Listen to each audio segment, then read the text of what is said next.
Hello everyone, TLSG here, back again with another Marvel Snap video. So today we have a Devil Dino build. It is a value, good cards Devil Dino build, and it only uses a couple of Series 3 cards in the Quinjet and the Arrow. If you don't have Quinjet, it's not absolutely core, it just helps you with flooding some of those extra resources onto the board. You could run something like Cable to get some information on what the opponent's running, or maybe just another tempo or value card in its place. But otherwise, it is a very standard Devil Dino build. And so this deck is pretty simplistic, but it does what it wants to do very, very well. It has one key goal, and that is what it is designed and kind of built around and focuses around doing, is keeping your hand size big, having some disruption, having some tech cards, so that you can get a better idea of what your opponent's running, so that you know more strategically how to better place your resources, or if you should retreat whenever the opponent snaps. If you have a White Queen that gives you a really big piece of insight, maybe you know that you need to retreat instead of sticking it out because you know that they have their spectrum, or you know that they have their big payoff for the end of the game. And so really the only deck that is consistent that I felt like this lost to, and not necessarily deck, but more of a card, it was Leader. And so if you find that you're losing to Leader, or you just really like running Leader, you can always take out Chavez. That does hurt your consistency a little bit of drawing into your early game resources, but you have an alternate last turn play in the Leader to copy whatever big payoff the opponent has been building up into.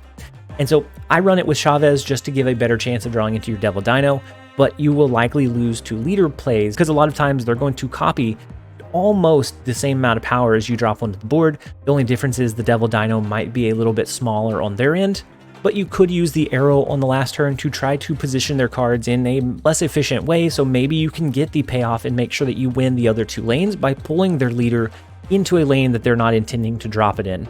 But overall, the deck list is very straightforward. It is very beginner friendly. So if you're still struggling to climb, if you're still struggling to find a deck that performs decently, or you just don't have a very big collection, this one does very well. It's not going to be the best deck in the game, but it is rather accessible and it's still fairly strong.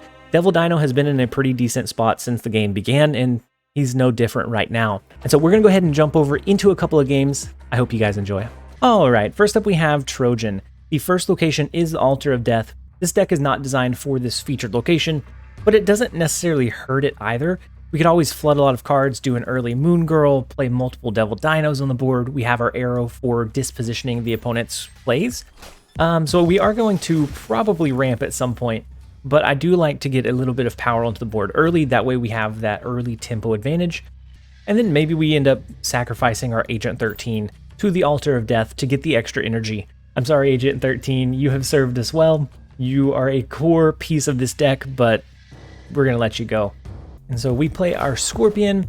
They play a Sunspot. So if they sacrifice very many cards, Sunspot here is going to get massive. And unfortunately, we didn't sacrifice our Iceman, and it is going to get destroyed anyways. Sometimes that's going to happen. We're going to go ahead and play Mr. Fantastic on curve just so that we have him out on the board. We have a little bit of board presence in the Altar of Death, and then they go with a armor into that location, which is kind of interesting, knowing that if they had a lot of low-cost cards or things that they could continually play, they could buff up their Sunspot to kind of absurd levels. So I think we're going to play our White Queen into the newly protected Altar of Death. That's going to give us some insight into what kind of deck they're running. They have an Arnim Zola, so we know that this is probably a Black Panther. We know that a Black Panther is probably going to be dropped into Murder World. And since we have initiative, I would like to drop our Moon Girl. We could, but is there a reason to? We could drop our Moon Girl, and then next turn we still have an Arrow. It's just one Arrow that we're able to drop. I think we drop Arrow this turn. If for some reason they don't do Black Panther, or if they want to take the 50-50 shot in Fisk Tower of destroying it with Arnim Zola anyways, we're going to pull their Black Panther all the way over into the Altar of Death, and then that way it can't be destroyed by Arnim Zola. Even if they want to do a coin flip, they won't be able to actually... What am I thinking? We have Fisk Tower, which is going to destroy a card if it is moved there. And so I think we're pretty confident that this is Black Panther and that it is no longer a threat. And so now that takes away a big portion of their power push, and that probably does end the game. I would assume it does anyways. But by knowing that they had the Arnim Zola to come down, which we got that information from White Queen, we were able to use the Arrow tech, and we don't need anything flashy. That's what I've found out about this deck, and that it still runs very, very well, is that we don't need a flashy playline. We need consistency, and this deck does that pretty well. All right, next up we have Freezer Pin. The first location is Stark Tower, which is going to be good at buffing up some of our cards, maybe our Nightcrawler, and then we can move it out onto one of the other locations. We do start with Quinjet, which we are going to throw onto the board early. We can then follow up with a Scorpion, maybe a Mr. Fantastic. If we draw into our Sentinel, that's our ideal turn 2 drop, especially with Quinjet being on the board, because then it reduces down to a 1 cost every turn after that, and you just can get some insane value return out of that 2-piece combo if you happen to have it. And so Nova Roma allows us to draw into a card, and then the next card that we draw is the Sentinel that I was talking about. So we're going to go ahead and throw that onto the board. Every turn from here on out, Sentinel is going to cost 1 unless they destroy Quinjet, either an Enchantress or something similar. But we are going to be able to do maybe a Scorpion and a Sentinel here. Sentinel not only helps us create a board presence across the board, but it also helps keeps our hand size full, and you can't argue with the old reliable combo. This is just so sound and so strong just in general that it blocks so many different kind of play lines that it is very hard to match up against. So they did an Electro ramp, so they could be going into a Leech here. If they do a Leech, that's really, really unfortunate. And I think we end up losing because we wouldn't be able to do our Devil Dino or our Arrow. And Arrow would be our protection against like a Galactus or anything positionally that just can't be where they want it to be. And it is the Leech play, unfortunately. We do have them outpaced currently, and so now we have 2 turns to try to maintain that pacing.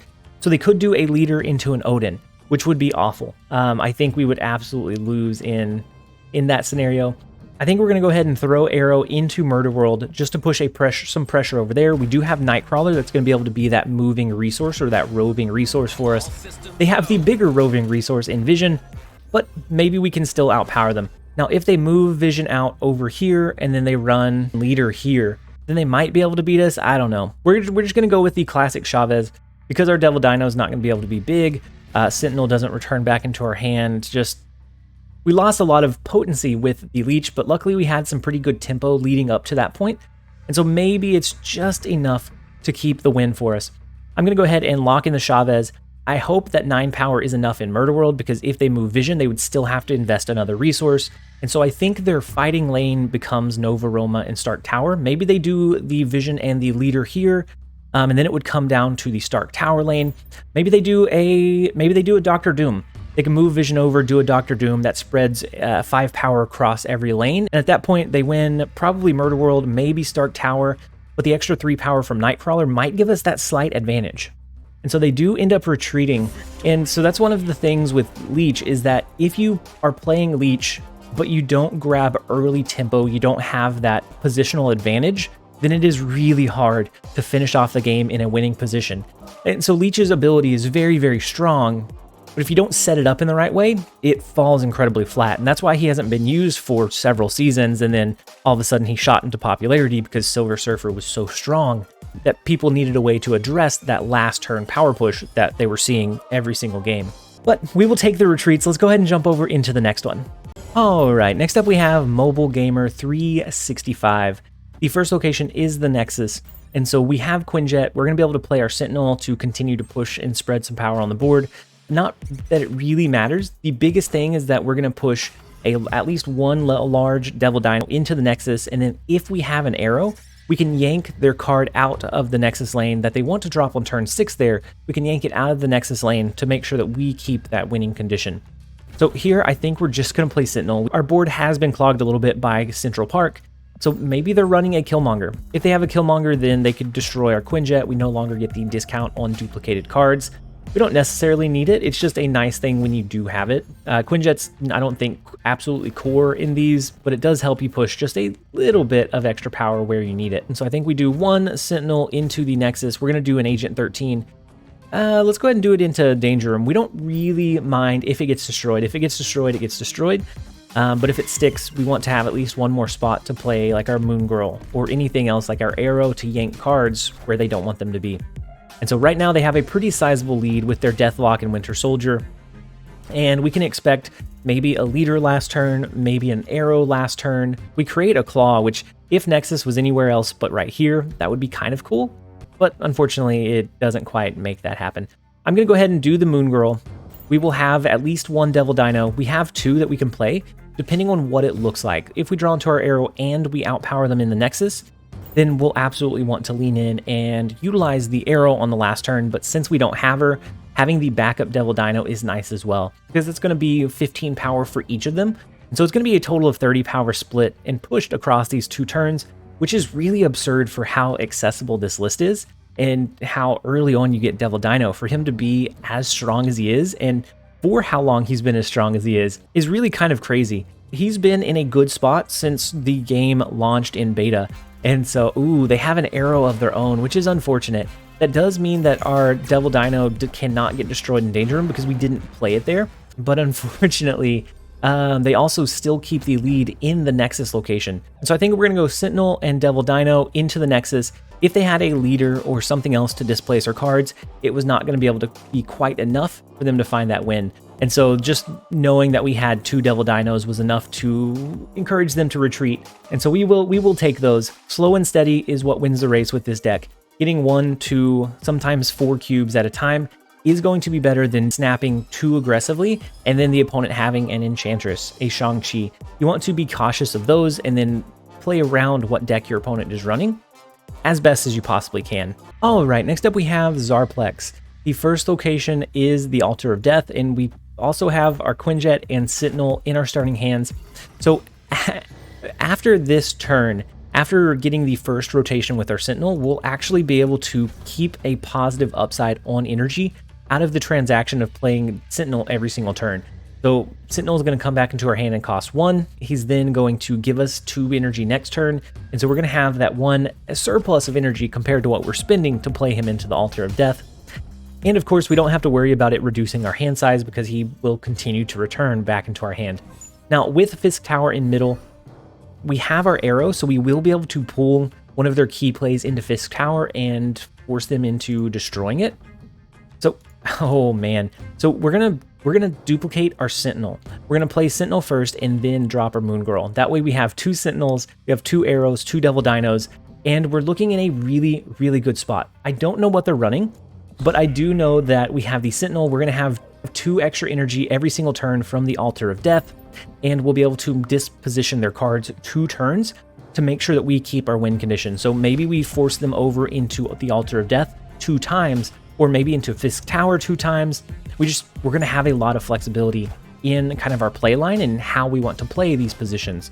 So they go with an Electro on turn 3. So they're going to have, 7 energy on turn 4, because they're going to have the +1 from Electro bringing them to 5, and then the +2 from the Altar of Death.